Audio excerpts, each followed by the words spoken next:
Všetko sa to odohralo za touto bránou približne 2 hodiny po polnoci. Rodina sa pravdepodobne pohádala.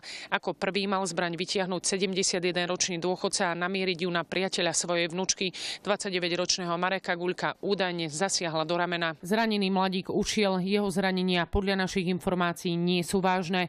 Týmto sa to ale neskončilo. Zbraň mal následne zobrať do rúk aj syn 71-ročného dôchodcu. 50-ročný Jan mal vystreliť a trafiť svojho otca priamo do čela. Záchranári našli postreleného muža v bezvedomí.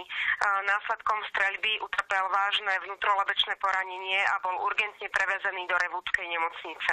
O postreleného muža sa už momentálne starajú lekári v Banskobystrickej nemocnici. Jeho stav je údajne kritický. Osoba podozrivá zo streľby bola zadržaná. Zbrane boli zaistené a budú zaslané na expertízne skúmanie. Verejnosť rozpráva v Jelšave, takže jedna alternatíva je tá, že syn postrelil svojho otca a druhá alternatíva je tá, že syn postrelil svojho otca za to, že jeho otec strelil do jeho zaťa. Ľudia v Jelšave o nešťastí hovoriť nechceli, ani netušili, čo presne sa tam odohralo. Všetci boli ale šokovaní z toho, že tragédia sa stala práve v tejto rodine. Tento prípad polícia vyšetruje ako ublíženie na zdraví, zatiaľ však nikoho neobvinili. Po následnej dohode s prokurátorom rozhodneme o ďalšom postupe vo vyšetrovaní. Bližšie okolnosti celej udalosti sú predmetom ďalších vyšetrovacích úkonov. Katarína Kováčiková a Edita Frantová-Hudková, televízia JOJ.